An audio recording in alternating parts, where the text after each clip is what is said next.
কোরআন শরীফের কিছু আয়াত আছে যেগুলোকে গোপন রাখা হয়, লুকিয়ে রাখা হয়, যেটা আমাদের আলেম ভাইরা প্রচার করতে চান না। প্রচার করলে তাদের যে সত্য কথা সেটা বেরিয়ে আসবে, ফলে তাদের ব্যবসা বন্ধ হয়ে যাবে, রুটি রুজির ক্ষতি হতে পারে। চলেন শুরু করি। কী সে আয়াত? এটা হচ্ছে আপনার সূরা ইউনুসের, অর্থাৎ পবিত্র কোরআন শরীফের 10 নম্বর সূরার 94 নম্বর আয়াত। এখানে বলা হয়েছে, আল্লাহ বলতেছে, কে বলতেছে? আল্লাহ। আল্লাহ বলতেছেন, আমি তোমার প্রতি যা অবতীর্ণ করেছি। কি অবতীর্ণ করেছে? এই কোরআন শরীফ অবতীর্ণ করেছে। কী কথা বলছে? আমি তোমার প্রতি যা অবতীর্ণ করেছি ওতে যদি তুমি সন্দিহান হও, যদি কোরআন শরীফের উপর তোমার কোনো সন্দেহ থেকে থাকে মোহাম্মদ, তবে তোমার পূর্বের গ্রন্থ যারা পাঠ করে, তোমার পূর্বের গ্রন্থ যারা পাঠ করে, পূর্বের মানে কি? আগের, মানে পূর্বে যেগুলো আসছে, কোরআনের আগে যে সমস্ত গ্রন্থগুলো আসছে সেই গ্রন্থের কথা বলা হয়েছে যে তাদের কাছে জিজ্ঞাসা করো। পূর্বের গ্রন্থ যারা পাঠ করে তাদেরকে তুমি জিজ্ঞেস করে দেখো যে তোমার কাছে কোরআন যেটা আসছে এটা সত্য না মিথ্যা। দেখবা যে সত্যি এসেছে এবং একই জিনিস। হ্যাঁ, তোমার নিকট সত্যই এসেছে, তুমি কখনো সংশোধন অন্তর্ভুক্ত হও না। এটা যেহেতু মারাত্মক এবং খুবই একটা গুরুত্বপূর্ণ আয়াত, এই জন্য আমি আবার আপনাদেরকে পড়ে শোনাবো একবারে। পবিত্র কোরআন শরীফের 10 নম্বর সূরা ইউনুসের 94 নম্বর আয়াত, 94। এখানে বলা হয়েছে, আমি তোমার প্রতি যা অবতীর্ণ করেছি ওতে যদি তুমি সন্দিহান হও, তবে তোমার পূর্বের গ্রন্থ যারা পাঠ করে তাদের জিজ্ঞাসা করো, তোমার নিকট সত্য এসেছে, তুমি কখনো সংশয়ীদের অন্তর্ভুক্ত হও না। বোঝা গেছে? এখন আমরা যাবো আসলে পূর্বের কিতাবে। পূর্বের কিতাব বলতে কি বোঝায় অনেকে জানেই না। বেদও পূর্বের কিতাব, ত্রিপিটকও পূর্বের কিতাব, মিশরীয় পুরাণও পূর্বের কিতাব, গিলগামেশের কাব্য পূর্বের কিতাব, সুমেরীয় ধর্ম পূর্বের কিতাব, মিশরীয় ধর্ম পূর্বের কিতাব, তারপরে আপনার তাওরাত পূর্বের কিতাব, জব্বুর পূর্বের কিতাব, বাইবেল পূর্বের কিতাব, গ্রন্থ সাহেব পূর্বের কিতাব, বহু কিতাব রয়ে গেছে। এমনকি আমাদের মুসলমানদের মধ্যে সবচেয়ে গুরুত্বপূর্ণ যে বিষয়টা সেটা হচ্ছে নামাজ। সেই নামাজও কিন্তু পারসি ধর্মে আসে এবং তারা 5 ওয়াক্ত নামাজ পড়ে।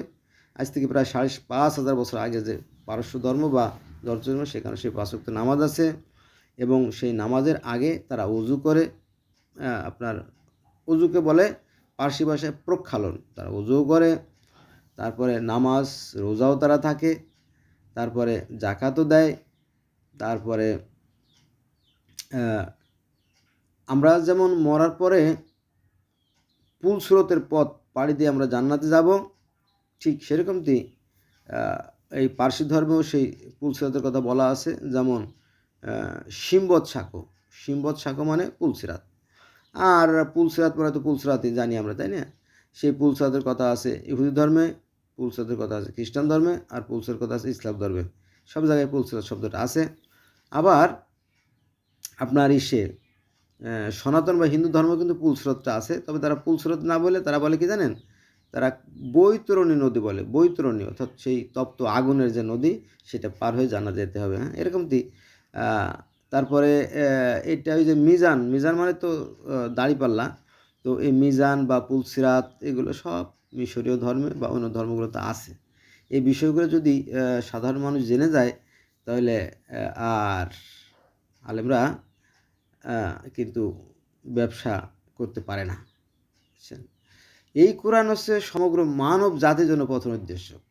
এই কোরআন সমগ্র মানব জাতির জন্য পথ নির্দেশক। তারা এটাই করবে, এটা মেনে চলবে, অনুসরণ করবে, ফলে সমাজ ও রাষ্ট্রে শান্তি বিরাজ করবে। কিন্তু নির্দিষ্ট কিছু মানুষ মনে করছে এটা আমাদের সম্পত্তি, হ্যাঁ, বা তারা এটাকে নিজেদের মতো করে ব্যাখ্যা বিশ্লেষণ করে কী করে নিজেদের আখের গুছায় আর কি, নিজেদের পেট পুরে আর কি। এটা খুবই জঘন্য। তারা আগুন খায়, তারা আগুন খায়। ফলে এই ধর্মই, অর্থাৎ শান্তির ধর্মই কিন্তু মানুষের মধ্যে অশান্তি সৃষ্টি করে। প্রত্যেকটা ধর্মই শান্তির কথা বললেও কিন্তু এই শান্তি নিয়েই মানুষ অশান্তি সৃষ্টি করে।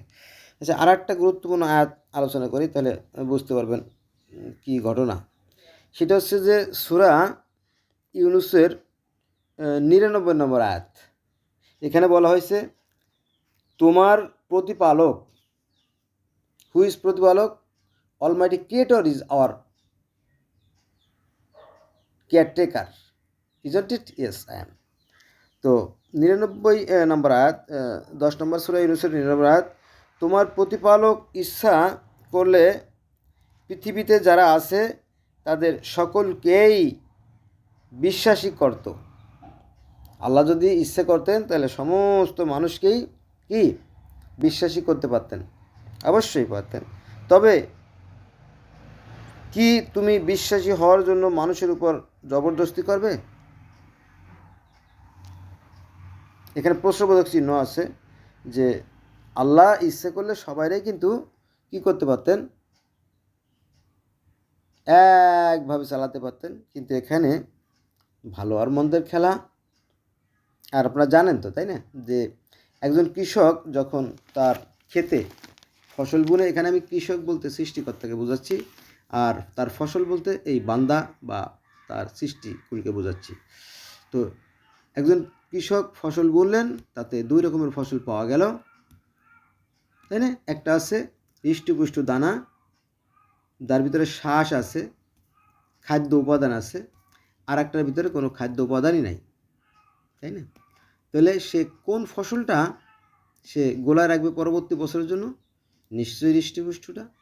আর যেটা চিটে, যেটা মিসকে, যেটা শ্বাসহীন, যেটা দানাহীন, সেটা কী করবে?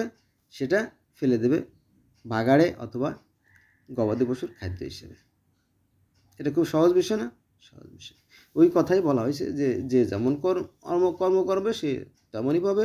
যদি সেটা যারা পরিমাণে ভালো কাজ করে তার প্রতিদিন তাকে দেওয়া হবে, যদি যারা পরিমাণে মন্দ কাজ করে তার প্রতিদিন তাকে দেওয়া হবে। এটি এটা খেলা, ভালো মন্দের খেলা চলছে জগৎময়, এটা কি। আর সৃষ্টিকর্তা আমরা যতটা ভাবি তার সাথে অতি মহান।